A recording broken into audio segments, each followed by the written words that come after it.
Hello guys, आपका मेरे YouTube channel MR crazy अध्ययन पे स्वागत है। तो मैं जैसे हमेशा बोलते आ रही हूँ, ये मेरा एक छोटा सा प्रयास है आप सभी के लिए, जिससे आप अपने और अपने माँ बाप का नाम रोशन कर सके और उनका सपना पूरा कर सके। ठीक है, तो आज मैंने आरो यारो हिंदी इम्पॉर्टेंट में जो टॉपिक लिया है वो है वाक्य एवं वर्तनी शुद्ध। यहाँ पे शुद्धि होगा, वाक्य एवं वर्तनी शुद्धि। ठीक है, तो जैसे मतलब क्वेश्चन कराने से पहले मैं आपको बता देती हूँ, मैं पिछले क्लासेस में इसको एक्सप्लेन नहीं कर पाई थी, लेकिन अभी मैं आपको एक्सप्लेन करके बता देती हूँ कि वाक्य और वर्तनी शुद्धि क्या है। ठीक है, तो आइए स्टार्ट करते हैं। जिस वर्ण को जिस मात्रा के साथ शुद्ध रूप से में लिखने की आवश्यकता हो, उससे अलग रूप में लिखने से शब्द या वर्तनी संबंधी अशुद्ध हो जाती है, उसे वाक्य वर्तनी कहते हैं। जैसे कवयित्री, ठीक है, ये अशुद्ध लिखा है और इसका शुद्ध होगा कवित्री। गृहिणी यहाँ पे अशुद्ध है, गृहिणी लिखा है, यहाँ पे शुद्ध होगा गृहिणी। ठीक है, तो ये होता है वाक्य वर्तनी शुद्धि। वर्तनी संबंधी अशुद्धियाँ अनेक प्रकार से हो सकती हैं। ठीक है, ये अनेक प्रकार से हो सकती है। हमारा पहला है स्वर एवं मात्रा संबंधी, दूसरा है व्यंजन संबंधी,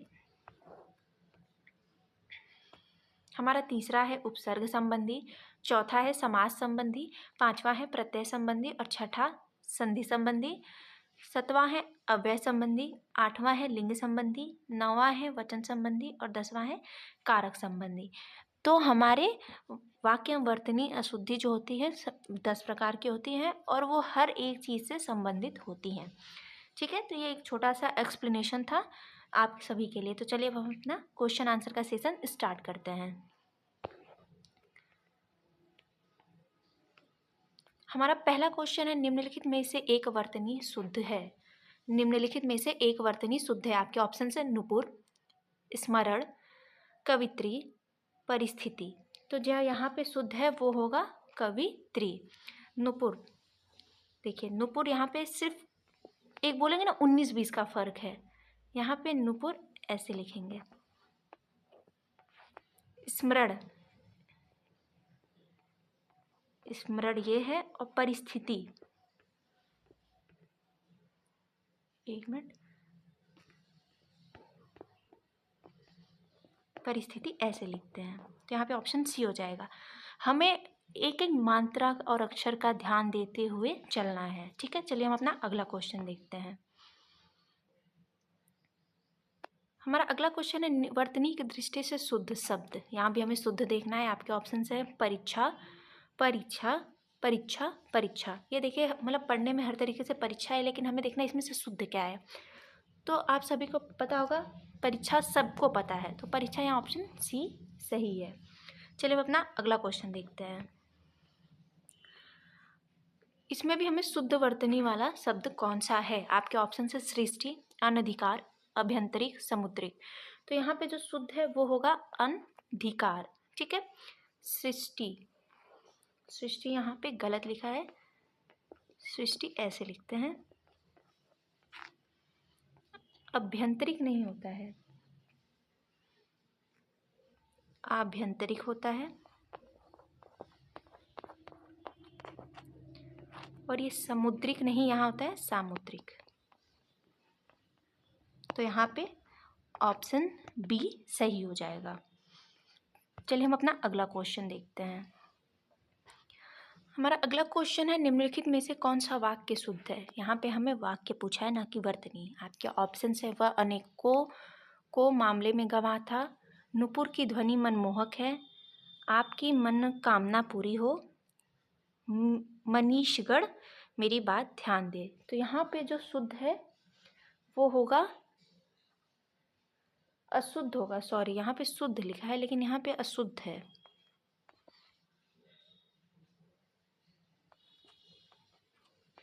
तो यहाँ पे जो अशुद्ध है वो होगा ऑप्शन ए। देखिए यहाँ नुपुर भी सही है, आपकी मनोकामना पूरी हो ये भी सही है, मनीषीगढ़ मेरी बात ध्यान दें। अब ये अशुद्ध कैसे है, यहाँ ना को होगा ना यहाँ अनेको होगा, यहाँ सिर्फ होगा अनेक। वह अनेक मामलों में गवाह था, तो यहाँ ऑप्शन ए सही हो जाएगा। चलिए हम अपना अगला क्वेश्चन देखते हैं। हमारा अगला क्वेश्चन है, निम्नलिखित में से एक वाक्य शुद्ध है। यहाँ भी हमें एक शुद्ध वाक्य देखना है। आपके ऑप्शन हैं, चरखा काटना चाहिए, उसने मुक्त हस्त से धन लुटाया, हमारे यहाँ तरुण नव युवकों की शिक्षा का अच्छा प्रबंध है, मुझे यह काम संभव नहीं। तो यहाँ पे जो सही है, यहाँ मुझे नहीं या मुझसे होगा, मुझसे यह काम संभव नहीं। यहाँ पे ऑप्शन डी शुद्ध है। देखिए, चरखा काटना नहीं होता है, चरखा चलाना होता है, ना कि काटा जाता है। उसने मुक्त हस्त से, यहाँ से नहीं होगा, उसने मुक्त हस्त धन लुटाया। हमारे यहाँ तरुण नव युवकों की शिक्षा का अच्छा प्रबंध है। तरुण और नव युवक दोनों समान है, ठीक है, तो यहाँ पे तरुण नहीं होगा। हाँ, यहाँ होगा हमारे यहाँ नव युवकों की शिक्षा का अच्छा प्रबंध है। तो ऑप्शन डी यहाँ सही है। चलिए हम अपना अगला क्वेश्चन देखते हैं। हमारा अगला क्वेश्चन है, निम्नलिखित में शुद्ध वर्तनी। यहाँ पे हमें शुद्ध वर्तनी वाला शब्द देखना है। आपके ऑप्शन है उपलक्ष्य, कुशासन, प्रशंसा, दीपिका। तो यहाँ पे जो शुद्ध है वो हो जाएगा प्रशंसा। यहाँ उपलक्ष्य नहीं, उपलक्ष्य होगा। कुशासन नहीं, कुशासन तो होगा लेकिन गलत लिखा है, कुशासन ऐसे लिखते हैं। और दीपिका, दीपिका ये हो जाएगा। तो ऑप्शन सी सही है। चलिए हम अपना अगला क्वेश्चन देखते हैं। हमारा अगला क्वेश्चन है अशुद्ध वर्तनी वाला शब्द। यहाँ पे हमें अशुद्ध वर्तनी देखना है। आपके ऑप्शन है कौतूहल, अनधिकार, निरपेक्ष, पौराणिक। तो यहाँ पे जो अशुद्ध है वो होगा ऑप्शन डी, ठीक है। चलिए हम अपना अगला क्वेश्चन देखते हैं। हमारा अगला क्वेश्चन है, निम्नलिखित में से शुद्ध वाक्य का चयन कीजिए। यहाँ हमें शुद्ध वाक्य देखना है। आपके ऑप्शन से नौकर आटा पिसवाने गया है, या गुलाब के फूल की माला ले आओ। यहाँ यह गलत हो गया, यहाँ एक होगा। एक गुलाब के फूल की माला ले आओ, यहाँ सर्वोत्कृष्ट ज्वर की चिकित्सा होती है, परमात्मा के अनेक नाम हैं। तो यहाँ पे जो सही है वो हो जाएगा ऑप्शन डी, ठीक है। देखिए, यहाँ आटा नहीं पीसता है, गेहूं पीसता है। यहाँ पे एक नहीं, यहाँ होगी गुलाब की एक माला, और यहाँ पे होगा यहाँ ज्वर की सर्वोत्कृष्ट चिकित्सा होती है। तो यहाँ पे ऑप्शन डी सही हो जाएगा। चलिए हम अपना अगला क्वेश्चन देखते हैं। हमारा अगला क्वेश्चन है, अशुद्ध वाक्य का चयन कीजिए। आपके ऑप्शंस हैं, पुलिस द्वारा डाकुओं का पीछा किया गया, देश की वर्तमान मौजूदा हालत ठीक नहीं है, मैं पुस्तकालय में नित्य समय पर पहुंचता हूँ, तुम चिंता ना करो, मैं कोई ना कोई रास्ता निकाल लूँगा। तो यहाँ पे जो अशुद्ध है वो होगा बी। ये अशुद्ध इसलिए है क्योंकि वर्तमान और मौजूदा के एक ही अर्थ हैं, या तो यहाँ वर्तमान रहे या तो मौजूदा रहे। चलिए हम अपना अगला क्वेश्चन देखते हैं। वर्तनी की दृष्टि से कौन सा शब्द अशुद्ध है? आपके ऑप्शन हैं कोमलांगी, सम्मिलित, उत्कर्षता, अनुग्रहित। तो यहाँ पे जो अशुद्ध है वो होगा ऑप्शन सी, यहाँ उत्कर्षता नहीं उत्कर्ष होगा। हमारा नेक्स्ट क्वेश्चन है, एक ही वर्तनी शुद्ध है। आपके ऑप्शन है उन्नयन, उन्नयन, उन्नयन, उन्नयन, ठीक है। तो यहाँ तो पढ़ने में सबके प्रोनाउंसिएशन सेम है, सबका उच्चारण सेम है, लेकिन इसमें जो गलत है मतलब सही है वो हमें ढूंढना है। तो यहाँ पे जो सही होगा वो होगा उन्नयन, ठीक है। तो ऑप्शन बी। चलिए हम अपना अगला क्वेश्चन देखते हैं। हमारा अगला क्वेश्चन है, एक वाक्य शुद्ध है। यहाँ हमें शुद्ध वाक्य देखना है। आपके ऑप्शन है, भारतवर्ष के अतीत में कई निर्दयी शासक हुए, एकत्रित भीड़ जय जयकार कर रही थी, गांधी जी चरखा चलाते थे, एक एक करके प्रत्येक छात्र कक्षा से निकल गए। तो यहाँ पे जो शुद्ध है वो होगा ऑप्शन सी, और यहाँ पे ऑप्शन ए, दोनों सही होगा, ठीक है। यहाँ पे एकत्रित, जब भीड़ आ गई तो यहाँ पे एकत्रित नहीं होगा, और यहाँ पे एक एक का नहीं, जब प्रत्येक है तो एक एक का प्रयोग नहीं होना चाहिए, प्रत्येक का प्रयोग अनुचित है, और यहाँ कर के जगह कर के जगह कर होना चाहिए। तो यहाँ ऑप्शन ए और सी दोनों सही है। चलिए हम अपना अगला क्वेश्चन देखते हैं। हमारा अगला क्वेश्चन है, एक वाक्य अशुद्ध है। आपके ऑप्शन से तूफान में सैकड़ों लोग मारे गए। दूसरा आदमी कौन था? डॉक्टर ने अस्पताल का निरीक्षण किया। सड़क के दोनों ओर आलीशान इमारतें हैं। तो यहाँ पे जो अशुद्ध है वो होगा तूफान में सैकड़ों लोग मारे गए, और ये अशुद्ध सिर्फ एक मात्रा की वजह से है। तूफान ऐसे लिखते हैं, ठीक है। और यहाँ में नहीं, यहाँ से होगा, तूफान से। तो ऑप्शन ए सही है। चलिए हम अपना अगला क्वेश्चन देखते हैं।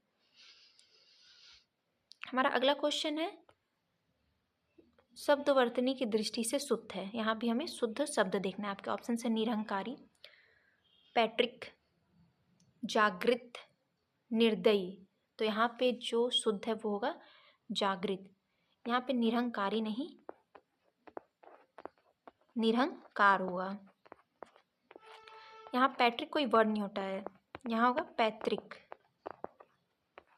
निर्दयी गलत लिखा है, निर्दयी ऐसे होगा। तो ऑप्शन सी यहाँ सही है। चलिए हम अपना अगला क्वेश्चन देखते हैं। निम्नलिखित शब्दों में किसकी वर्तनी शुद्ध है? यहाँ भी हमें शुद्ध देखना है। आपके ऑप्शन है संन्यास, प्रत्युपकार, दुरावस्था, कैलाश। तो यहाँ पे जो सही है वो होगा ऑप्शन ए। यहाँ पे प्रत्युपकार ये होगा, दूरावस्था नहीं, यहाँ होगा दुर्वस्था।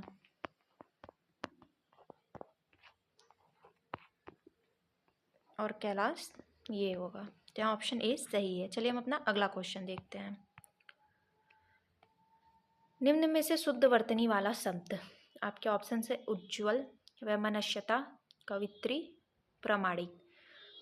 तो जो शुद्ध है वो होगा उज्ज्वल। यहाँ वैमनस्यता नहीं, वैमनस्य होगा। यहाँ पे कवित्री नहीं, कवित्री होगा। ये प्रामाणिक नहीं, प्रामाणिक है। तो ऑप्शन ए यहाँ पे सही है। चलिए हम अपना अगला क्वेश्चन देखते हैं।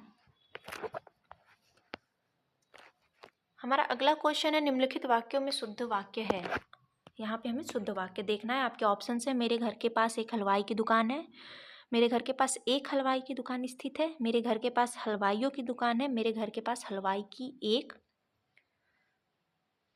यहाँ दुकान मिसप्रिंट हो गया है, एक दुकान है।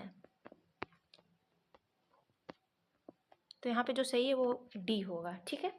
यहाँ एक एक हलवाई की बात की है तो ये गलत हो जाएगा, और यहाँ पे हलवाइयों हो गई है तो ये भी गलत है। तो ऑप्शन डी यहाँ सही है। चलिए हम अपना अगला क्वेश्चन देखते हैं। निम्नलिखित में शुद्ध वाक्य चिन्हित कीजिए। यहाँ भी हमें वाक्य देखना है। आपके ऑप्शन से उसके प्राण निकल गए, उसका प्राण निकल गया, उसका प्राण पखेरु उड़ गया, उस प्राण उसका खत्म हो गया। तो यहाँ पे जो सही होगा वो होगा ऑप्शन ए, उसके प्राण निकल गए। हमारा नेक्स्ट क्वेश्चन है, कौन सा वाक्य शुद्ध है? आपके ऑप्शन से दही खट्टी है, दही खट्टा है, दही खटास है, दही खटाई है। तो यहाँ ऑप्शन बी सही हो जाएगा, क्योंकि दही हमेशा पुल्लिंग लिंग होती है, ठीक है। और दही के साथ साथ पानी, घी, मोती इत्यादि पुल्लिंग होता है। तो ऑप्शन बी यहाँ सही है। चलिए हमारा अगला क्वेश्चन देखते हैं। हमारा अगला क्वेश्चन और इस सेशन का लास्ट क्वेश्चन। आपके ऑप्शन आपके क्वेश्चन है, इनमें से कौन सा अशुद्ध है? इनमें से कौन सा वाक्य अशुद्ध है? आपके ऑप्शन से हर एक खिलाड़ी मैदान में पहुंच गए, सड़क पर बहुत भीड़ है, अध्ययन के लिए अच्छी पुस्तकें आवश्यक हैं, साहित्य और संस्कृति का गहरा संबंध है। तो यहाँ पे जो अशुद्ध है वो होगा ए, ठीक है। यहाँ पे एक वचन की बात की जा रही है, ठीक है। तो यहाँ पे हर एक नहीं, यहाँ पे प्रत्येक होना चाहिए, और गए नहीं, यहाँ गया होना चाहिए। यहाँ गया और यहाँ प्रत्येक। तो इससे आपका शुद्ध हो जाएगा, प्रत्येक खिलाड़ी मैदान में पहुंच गया, ठीक है। ऑप्शन ए सही है। तो ये आज का हमारा सेशन आपको कैसा लगा? लाइक शेयर कमेंट ज़रूर करें, और हमारे चैनल को सब्सक्राइब करना बिल्कुल ना भूलें।